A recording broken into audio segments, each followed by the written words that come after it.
California recommends $143 million in broadband grants. The Universal Service Fund framework is ruled unconstitutional. NTIA announces the first notice of funding opportunity in the Digital Equity Act competitive grant program. Record-breaking subscriber losses for Comcast and Charter, and T-Mobile to acquire Metronet. Those stories and more on This Week in the Broadband Universe. Hello, everyone, and welcome. I'm Craig Corbin. The mechanism used by the Federal Communications Commission to establish the Universal Service Fund has been ruled unconstitutional by the Fifth Circuit Court of Appeals in New Orleans. The ruling stated that the USF is in essence a tax paid by customers of telecommunications companies. And while Congress has given the FCC the authority to levy taxes, the Fifth Circuit Court of Appeals believes delegation of such power does not meet Supreme Court precedent. The ruling states that, quote, many of the billions injected into the USF have undoubtedly been deployed to support the important goal of universal service. Waste and fraud have also contributed to the USF's astronomical growth, end quote.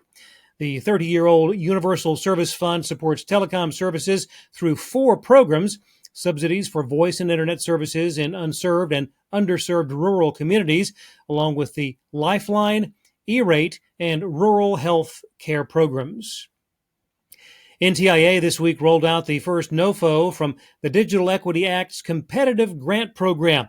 Applications for the nearly $1 billion in funding are due September 23rd. Eligible organizations include tribal entities, local governments, some nonprofits, and community anchor institutions, along with organizations focused on workforce development and education. The competitive program is meant to help those without adequate broadband service develop the digital skills required to navigate the online world, apply for work, and to learn.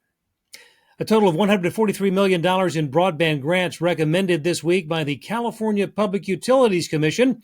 Frontier was named for 3 grants, totaling nearly $23 million. Largest proposed grants for the city of Sacramento, $38.7 million, and Placer County, $23.7 million. Other recommended awardees: the Colorado River Indian Tribes, Golden State Connect Authority, Nevada County Fiber, Plumas Sierra Telecommunications, along with AT&T. California PUC commissioners will vote on approval of the grants in August.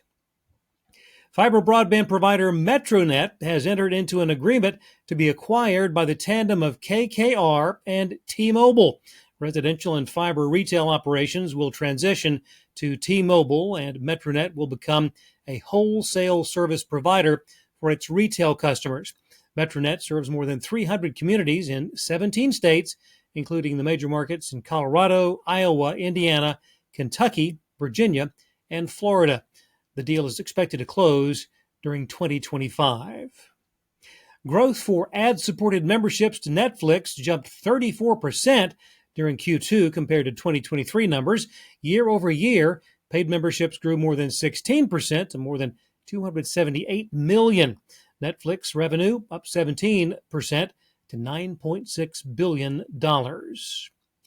According to the latest Ookla Speed Test Connectivity Report, T-Mobile scored highest in 3 categories: fastest mobile network, most consistent network, and top-rated mobile network. T-Mobile had a median download speed of 234.82 megabits per second, more than double that of AT&T and Verizon. Top cities for speed of mobile networks: Pittsburgh ranking number 1, followed by Kansas City, Raleigh, Indianapolis, and Nashville. Comcast is reported losing 419,000 pay TV subscribers during Q2. That's an 11% loss. And while that's pretty rough, it's the first time since 2022 that their quarterly subscriber losses have not been above 12%. During the second quarter of 2023, Comcast saw 543,000 customers wave goodbye. And the cord cutting doesn't stop there. Charter posting second quarter numbers revealing a loss of 393,000 residential video customers. Good news for the WNBA, fresh off the most watched first half of any season in history, thanks to an unbelievable rookie class.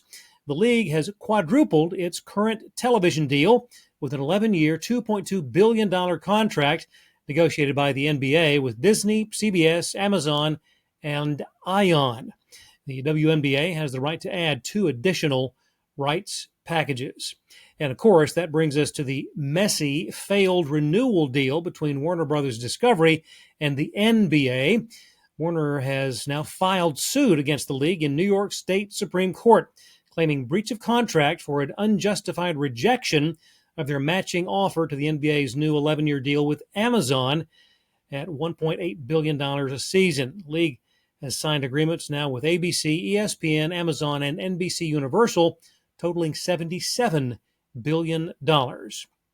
And finally, fans of NFL Sunday Ticket, take note. For no charge, Verizon is offering the service, which allows you to watch out-of-market NFL games, to new subscribers and existing customers who upgrade home internet plans or add an additional line. Now, that is a deal. NFL Sunday Ticket, as sold by YouTube, will run you $449 a year. Could be time to add another line to that Verizon account. Well, thanks for watching. We'll see you next time on This Week in the Broadband Universe.